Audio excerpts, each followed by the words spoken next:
सत्संग जी प्रेम से कहना। इंसान जिस चीज को प्यार कहता है, जिस रिश्ते को प्यार कहता है या समझता है, जब ध्यान से देखा जाता है तो वो प्यार तब तक ही है दिल में जब तक एक दूसरे के लिए या एक दूसरे से जो उम्मीदें या उपेक्षाएं हैं वो पूरी हो रही हैं। मेरे घर पे मुझे स्वाद भोजन मिल रहा है तो जिसकी भी जिम्मेवारी है वो भोजन बनाने के लिए, उसका मेरे साथ प्यार है, मेरा उससे प्यार है। जिसने भोजन बनाया और मैंने खा लिया तो उसका प्यार है, वरना शिकवे हैं, नाराजगियां हैं। और जैसे जैसे जीवन चलता है ये तोल मोल में ही फंसकर, और इस तोल मोल को ही प्यार समझ लिया जाता है। तो अधिकतर इंसान पूरा जीवन गुजार देते हैं, पर प्रेम कहाँ किसे जाता है समझना या उसको अनुभव करना सबके हिस्से नहीं आता। क्योंकि जिस चीज को तोल मोल के किया जाए, लेन देन के भाव से किया जाए, वो प्रेम नहीं हो सकता।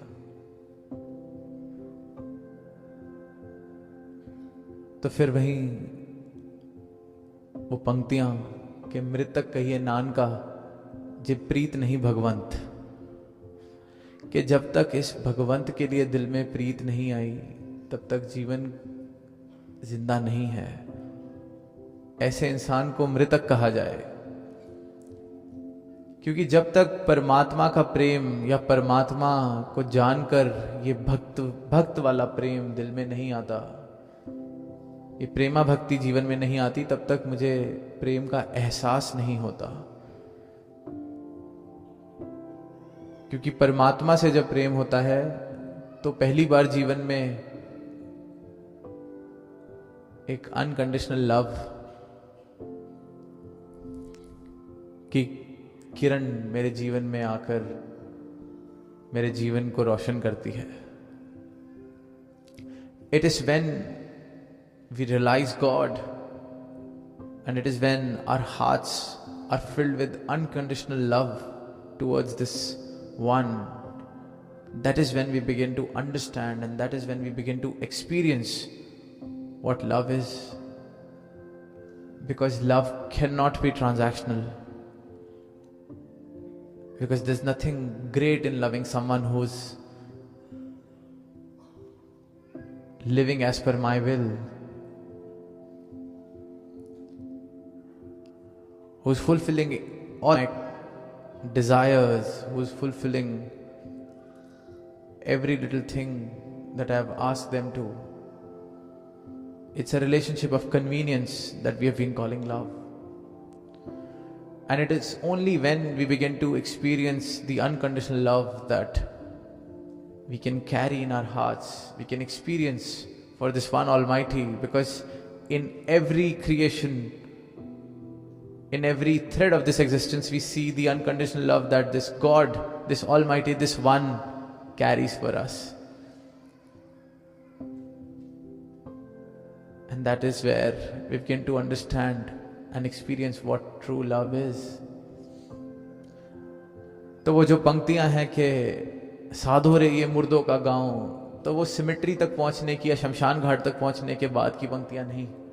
जीवन में अगर प्रेम का अनुभव नहीं हो पाता या जीवन में प्रेम अगर नहीं उतर पाता, तो वह जीवन चाहे 50 साल जिया जाए, 100 साल जिया जाए, 200 साल जिया जाए या 25 साल की वो उम्र हो, वो मुर्दों का जीवन है। क्योंकि सिर्फ और सिर्फ प्रेम है जो इस जिंदगी में जिंदगी डालता है, जो इस जीवन को जीने लायक बनाता है। और वो प्रेम भी वो नहीं जिसको हम प्रेम समझते आए हैं। उससे काम जरूर चल जाता है, चलता ही आया है, सारी दुनिया का चल जाता है, पर वो वाली बात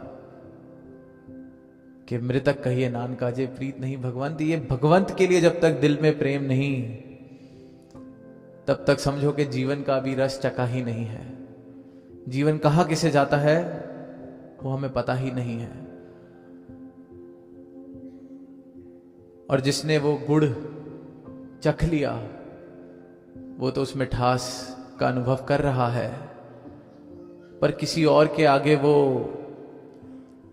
पूरे के पूरे ग्रंथ लिख दे उस गुड़ की मिठास के ऊपर, पर जब तक सामने वाला वो गुड़ खाता नहीं तब तक उसको मिठास का अनुभव नहीं हो सकता।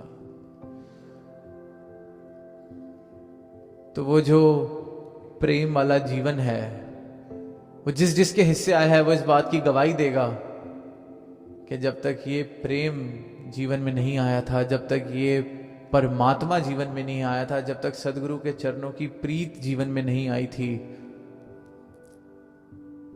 तब तक तो बस जीवन कट ही रहा था। जीना तो अब शुरू हुआ है क्योंकि जीवन में प्रेम आ गया है। और ये प्रेम ही है जो जीवन को जीवन बनाता है, जिंदा बनाता है। और फिर ऐसे प्रेम की कोई शर्तें नहीं होती। ऐसा प्रेम परमात्मा से किसी मांग के भरोसे या किसी उस भक्त का परमात्मा के लिए जो प्रेम होता है किसी मांग का मोहताज नहीं होता, किसी वरदान का मोहताज नहीं होता, किसी देन का मोहताज नहीं होता। फिर उसकी उल्फत बेगर्ज, वो जो पंक्तियां अक्सर सुनी है हमने कि बेगर्ज जना दी उल्फत है, वो नमाज दी कीमत नहीं मांगते। फिर जिसकी उल्फत बेगर्ज हो गई, जीवन का रस और जीवन जीने का आनंद तो वो ले रहा है। The one who is become love, the one who has reached the potential of becoming love, because that is who we are in our truest forms, in our truest essence. And once we begin to experience that, then our life becomes worth living. It's like a seed. Every seed that we see has the potential to bear fruits, to become a tree. But if we don't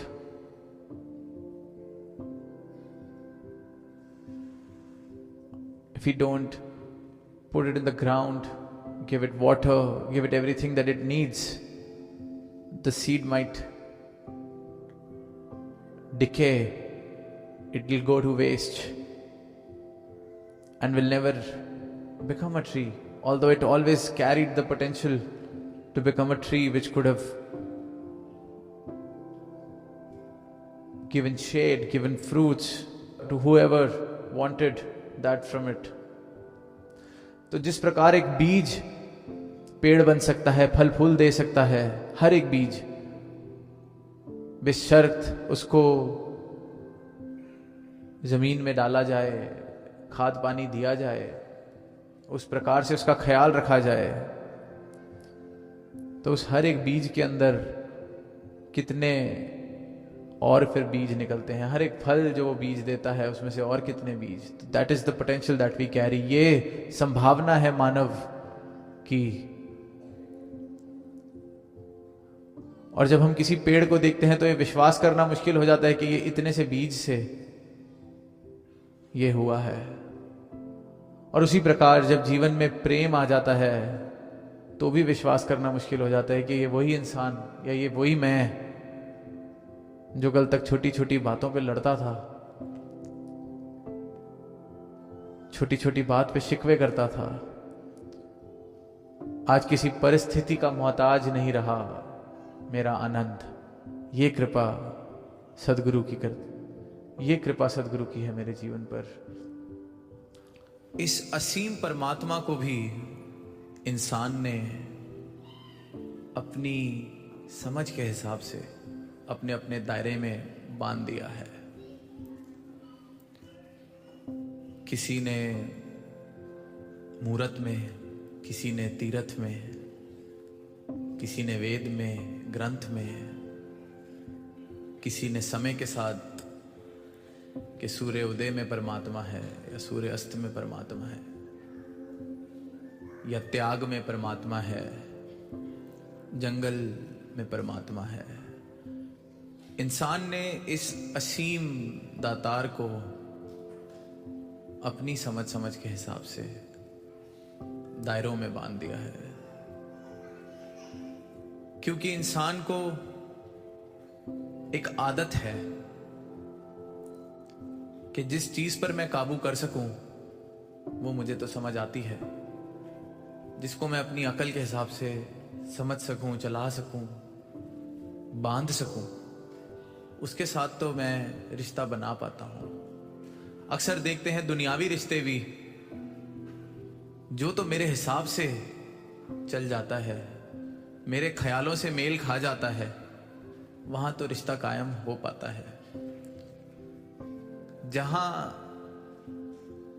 कोई मेरे ख्यालों से विपरीत सोच रखता है किसी भी विषय पे, वहां अगर तकरार नहीं तो कम से कम प्यार नहीं बन पाता। यह हमारी फितरत है। उसी प्रकार इस परमात्मा को भी किसी ना किसी दायरे में, किसी ना किसी बंधन में जैसे पैदा हुए, अभी जिक्र सुना, चाहे किसी देश में, प्रदेश में, किसी संस्कृति में, किसी धर्म में, किसी संप्रदाय में, उस हिसाब से इस असीम को भी सीमित करने का प्रयास किया जा रहा है। Man has been trying to limit this limitless. Someone thinks that it is limited to idol worshipping. Someone thinks that it is limited to a place of worship. Someone thinks it can be only attained or can be only experienced if you run away from this materialistic world and settle down in a cave far away. And this habit of man, where man tries to possess, tries to control, tries to define so that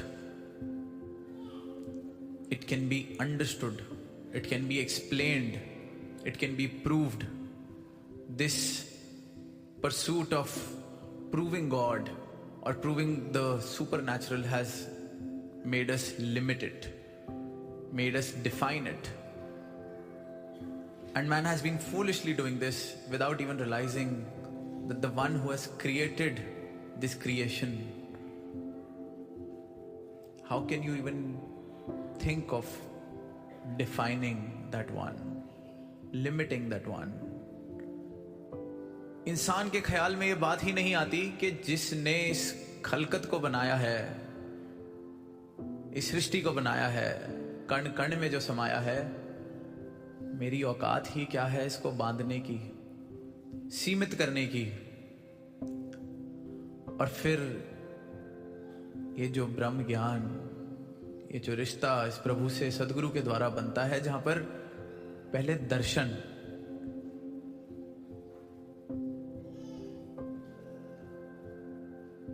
दर्शन, मगरो प्रीति, कि पहले दर्शन, जान तो लो।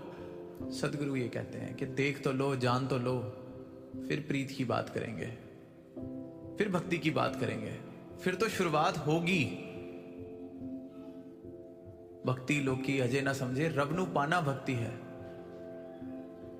रवनु पाना भक्ति है। भक्ति करते करते उम्रें बिता चुके हैं, पुश्तें बीत गई हैं, और पाया की बात की जाए तो मीरा जैसे भजन चंद ही ऐसे हमें मिलते हैं कि पायो जी मैंने राम रतन धन पायो, या कबीर की वो बात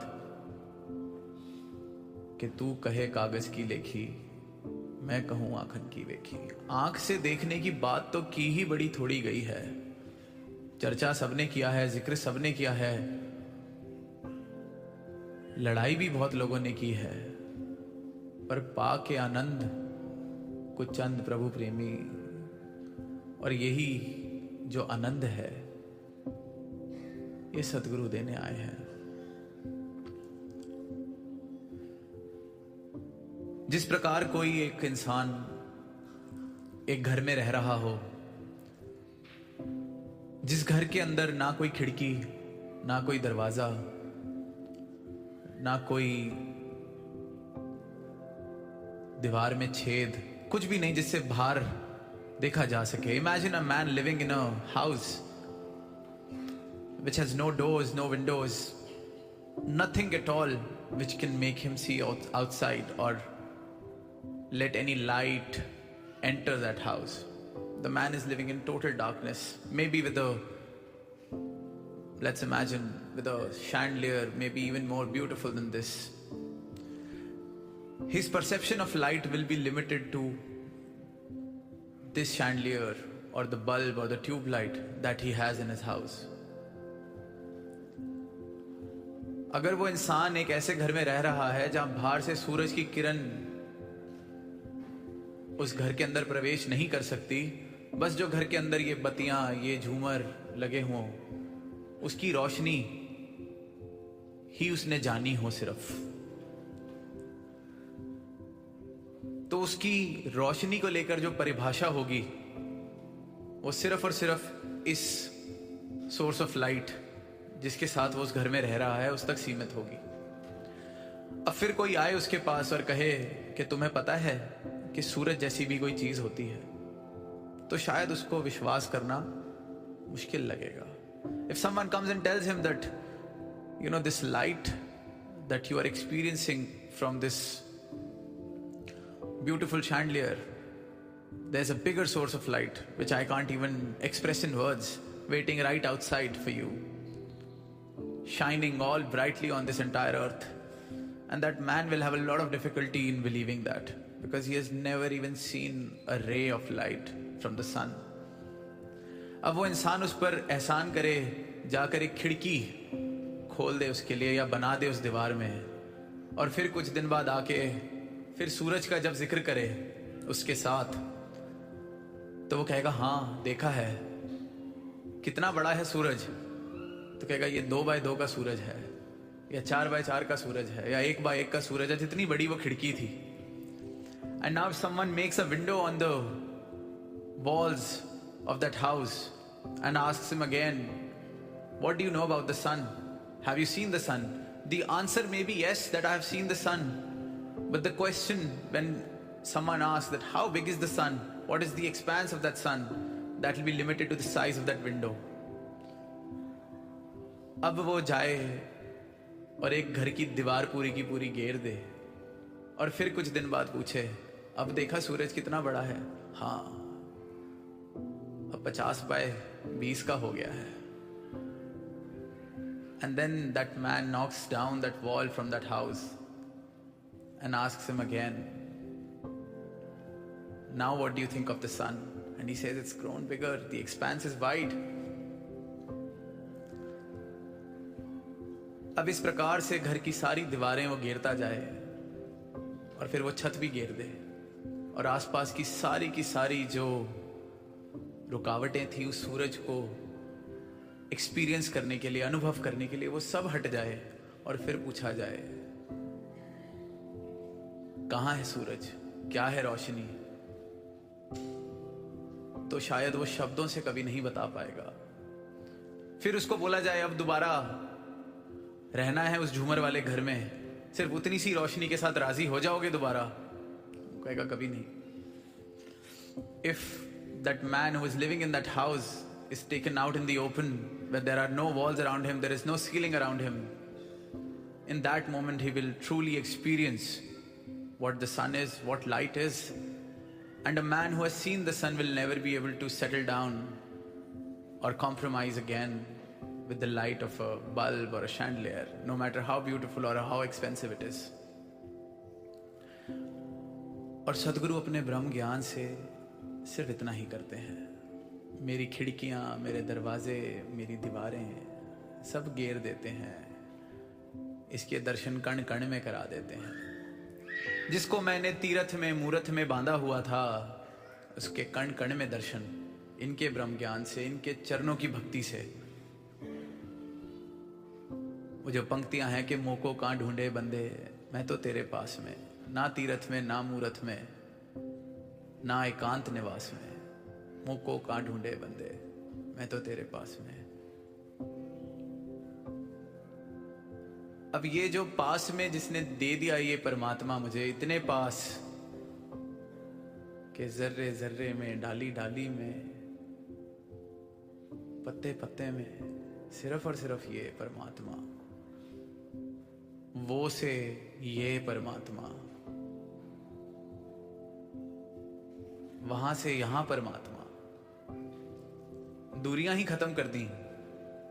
उस परमात्मा से ये परमात्मा की दूरी, ये सदगुरु युगों युगों से करते आए हैं इस दूरी को समाप्त। यही एक इंसान को पैगाम देते आए हैं कि अपनी इन संकीर्णताओं से बाहर आओ। कण कण में हाजिर नाजिर जो है उसको कहीं बांधो मत, क्योंकि उसको बांधते बांधते तुम ही बंध जाओगे और कभी आनंद का अनुभव नहीं कर पाओगे, कभी सही मायने में भक्ति नहीं कर पाओगे, कभी सही मायने में इस परमात्मा के साथ रिश्ता नहीं बना पाओगे। The Sadguru from times immemorial has been doing this, has been gracing the mankind by uplifting the veils in front of our eyes.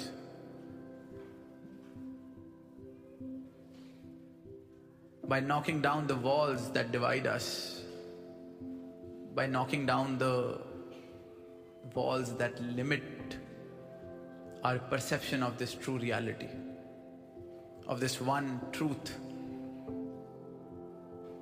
And that is why the words know one, be one. Because once I know one, I'm bound to become one with everyone, with my own self. मेरे जीवन की सारी भ्रांतियां इस ब्रह्म ज्ञान से मिट जाती हैं। जो पंक्तियां हैं कि मिटी धुंध जग चानन होया, मेरे आंखों के आगे बसा हुआ जो धुंध कोरा जो जमा हुआ, बस एक क्षण में उस धुंध को मिटा दिया। मिटी धुंध जग चानन होया। सूरज तो वहीं का वहीं है, कोई ऐसा नहीं है कि सूरज पहले से नहीं था। ये ब्रह्म, ये परमात्मा या काल पुरख कण कण में पहले से ही समा रहा है। मुझे इस बात से राजी होने के लिए मेरा इंतजार नहीं किया जा रहा। परमात्मा मेरा मोहताज नहीं है कि ये अगर अभी इस बात को नहीं मानता या देखता तो मैं यहां रहना छोड़ दूं। परमात्मा तो हाजिर नाजिर है, पर मेरी आंखों के आगे की धुंध या जो दीवारें, जैसे दास ने पहले वो उदाहरण लिया, मुझे उसे देखने नहीं देती। फिर ये कृपा करते हैं, मिटी धुंध जग चानन होया। मेरा जग चानन हो जाता है इस नूर से, इस परमात्मा के नूर से मेरे जग में। और जब मेरे जग में इस बात का सिर्फ यही मतलब है कि जहां देखता हूं वहां तू ही तू है, किसी से बात करता हूं तो तू है। जब जीवन में ये प्राप्ति हासिल हो जाती है तो हर एक पहलू में जीवन के इसका असर दिखने लगता है। मेरे रिश्ते नाते सहज होने लगते हैं, क्योंकि उनमें प्यार बस जाता है, सेवा भाव बस जाता है, स्वर्ग दा नक्शा बन जाता है जिस घर विच बस जावे नाम। अब सिर्फ नाम जपने की बात नहीं की जा रही कि जिस घर में रोज सुबह उठ के नाम जपा जाता है, कोई किताब पढ़ी जाती है, कोई टीवी पे चैनल देख लिया या कोई विचार सुन ली या सदगुरु की बात, बस नाम रोज लिया जा रहा है ना। जिस घर विच बस जावे ना का मतलब ही ये है कि वो नाम रोम रोम में बस गया उस घर के वासी के। श्वास श्वास सिमरो गोविंद, श्वास श्वास में सिमरा जा रहा है इस परमात्मा को, श्वास श्वास में एहसास बस गया है इस परमात्मा का। तो ऐसा घर स्वर्ग का नक्शा बन जाता है, क्योंकि वहां प्रेम बस जाता है, सत्कार बस जाता है, विनम्रता बस जाती है। सहज में ही एक दूसरे के लिए खुद को अर्पित कर दिया जाता है। मजबूरियों के रिश्ते प्रेम के रिश्ते बन जाते हैं, तो फिर वो घर स्वर्ग का नक्शा बन जाता है। और यही एक एहसान सारी मानवता पर, जिस भी रूप में धरा पर सतगुरु प्रकट हुए, यही एहसान हर एक पर, क्योंकि प्रेम रखते हैं सारी मानवता के लिए अपने दिल में, कि ये कहाँ इतना सुंदर सूरज इसका इंतजार कर रहा है और ये कहाँ टॉर्च से और बल्ब से अपना गुजारा कर रहा है। तो इस भाव के साथ सदगुरु मानवता पर करुणा करते हैं, दया करते हैं। और यही अरदास सच्चे पातशाह के चरणों में कि आप जी जो प्रेम, आप जी जो